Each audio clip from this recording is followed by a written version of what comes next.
दिल्ली की रानी। एक थी रानी। क्योंकि राजा की मौत एक हादसे में हो गई थी, रानी को ही राज्य संभालना पड़ रहा था।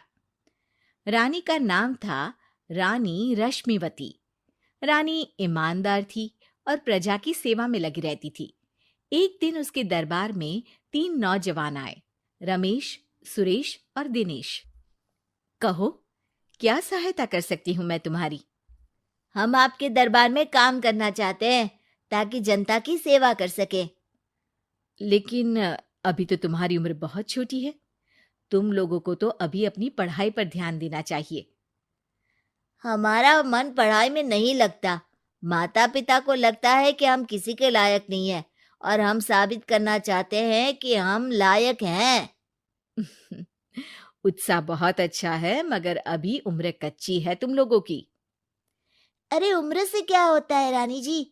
शास्त्रों में लिखा है कभी किसी के ज्ञान को उसकी उम्र के आधार पर नहीं देखना चाहिए। बात तो सही है तुम्हारी। और अगर सच में तुम अगर ये संकल्प करके आए हो कि तुमको यहाँ काम करना है, तो पहले परीक्षा देनी पड़ेगी। 3 परीक्षा। एक शारीरिक परीक्षा, एक बुद्धि की परीक्षा और एक देशभक्ति की परीक्षा। और ये क्या है? वो मंत्री महोदय तुम्हें समझा देंगे। हमारे पास समय नहीं है। अगर तुम लोग तैयार हो तो बताओ। हाँ हाँ, हम तैयार है किसी भी परीक्षा के लिए। मैं भी तैयार हूँ कुछ भी कर गुजरने के लिए। तो ठीक है मंत्री जी, आप इन तीनों की परीक्षा कल से ही शुरू कर दीजिए। जो आज्ञा रानी साहिबा। अगले दिन से ही तीनों की परीक्षा शुरू हो जाती है। पहले शारीरिक परीक्षा, यानी किस में कितना है दम, ये देखेंगे हम। क्योंकि शरीर में दम होगा तभी तो प्रजा की सेवा में दम लगा पाओगे। अ, हमें क्या करना होगा? वो पेड़ दिख रहा है, जो सबसे पहले चढ़ेगा उस पे दरबार में नौकरी पाने के अवसर उसी के बढ़ जाएंगे। मैं चढ़ता हूँ।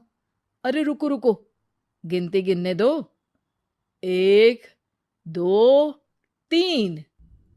3 की गिनती के बाद रमेश और सुरेश भागकर पेड़ के पास गए, मगर दिनेश आराम से पेड़ के पास गया। जैसे ही रमेश और सुरेश आधे पेड़ तक चढ़ गए, दिनेश ने उन दोनों की टांग पकड़ के उन्हें नीचे गिरा दिया और खुद पेड़ पर चढ़ गया। दिनेश की जीत हुई। अरे लेकिन इसने बेईमानी की। बेईमानी नहीं की, बुद्धि लगाई। शरीर के दम के साथ दिमाग में भी दम होना चाहिए। क्यों मंत्री जी? हाँ हाँ, बात तो तुम्हारी सही है। लेकिन बात अगर बुद्धि की है तो बुद्धि की असली परीक्षा हम कल लेंगे। शाम को जाकर मंत्री रानी को सब बता देते हैं। यानी दिनेश उन सब में ज्यादा होशियार है। जी रानी साहबा।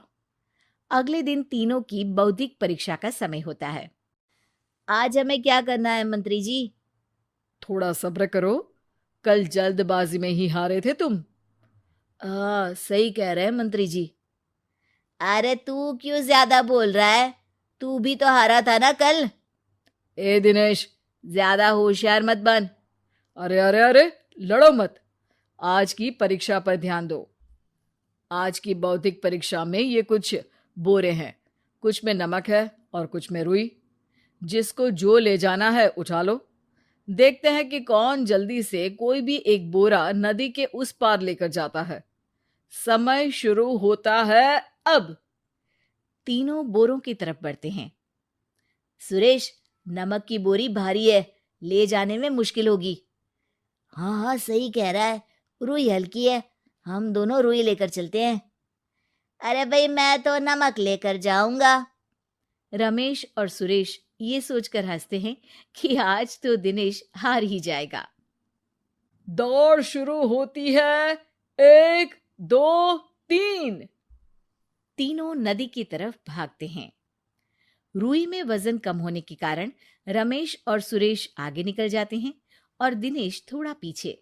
पर जैसे ही वो सब नदी में जाते हैं, दिनेश की बोरी का नमक गलने लगता है और वजन कम हो जाता है, जबकि रमेश और सुरेश की रुई में पानी भर जाता है और बोरी का वजन बढ़ जाता है। अरे ये इतनी भारी क्यों हो गई रमेश? अरे मुझे क्या पता, शायद जादुई बोरी है। अरे लगता है कि हम बेवकूफ बन गए।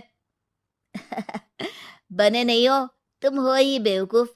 इतना तो पता होना चाहिए कि पानी में नमक गल जाएगा। दिनेश का पूरा नमक गल जाता है और बोरी खाली हो जाती है। वो जल्दी से रेस पूरी कर लेता है। इस परीक्षा के विजेता भी दिनेश ही है। उसने दिमाग लगाकर दिखा दिया कि वो बौद्धिक परीक्षा में भी रमेश और सुरेश से आगे है। अब कल तुम्हारी देशभक्ति की परीक्षा होगी, जो स्वयं रानी माँ लेंगी। रात को अक्लमंदी दिखाई और बौद्धिक परीक्षा में भी उसी की जीत हुई। अरे वाह, दिनेश तो हमारे बहुत काम आ सकता है। हम उत्साहित हैं कल की परीक्षा के लिए। वो तो ठीक है रानी साहिबा, लेकिन हमने सुना है कि पड़ोसी राज्य का राजा आकाशदीप हमारे राज्य की सीमा में घुसपैठ कर रहा है। ये तो चिंता की बात है। हमें जल्द ही कुछ करना चाहिए। अगले दिन रमेश, सुरेश और दिनेश अपनी आखिरी देशभक्ति की परीक्षा के लिए दरबार में आते हैं। प्रणाम रानी साहिबा। नमस्कार रानी जी। प्रणाम रानी माँ। हमने तुम्हारी परीक्षा पर गौर किया। दिनेश आगे हैं। हम तुम तीनों में से किसी दो को ही दरबार में काम दे सकते हैं। किसी एक को आज जाना होगा। तो देशभक्ति की परीक्षा के लिए तैयार हो? पूरी तरह से। मैं तीनों से एक ही सवाल करूंगी। जिसका जवाब सबसे सही लगेगा उसे तो नौकरी मिल ही जाएगी। फिर दूसरे सबसे सही जवाब देने वाले को भी काम मिलेगा। आप लोगों का समय शुरू होता है अब। ज्यादा सोचने का समय नहीं होगा। जो मन में पहली बात आए उसका जवाब दे। तो सवाल ये है कि तुम इस मिट्टी के लिए क्या कर सकते हो? मैं इस मिट्टी को साफ रखूंगा। यहाँ के लोगों के भोजन की कमी को मैं पूरी करूंगा। मैं यहाँ के लोगों को गले लगा लगा के उनको खुशी दूंगा रानी माँ, और गरीबों के लिए घर बनवाऊंगा। मैं इस मिट्टी के लिए किसी की जान भी ले सकता हूँ रानी माँ। मंत्री, दिनेश को एक तलवार दो। जी रानी जी। दिनेश, पड़ोसी राज आकाशदीप की जान तुम्हारे हाथ में है। जाओ, अपना काम पूरा करो। आज रात को तुम उस पर हमला करोगे जब वो सो रहा होगा। दिनेश वहां से चला जाता है। रानी माँ, ये आपने क्या किया? अभी किया नहीं है मंत्री जी। आप आकाशदीप को संदेशा भिजवाओ कि पड़ोसी देश का एक कातिल रात को उन पे हमला करेगा और दिनेश को पकड़वा दो। अरे, ये आप क्या कह रही हैं? और क्यों कर रही हैं आप ऐसा?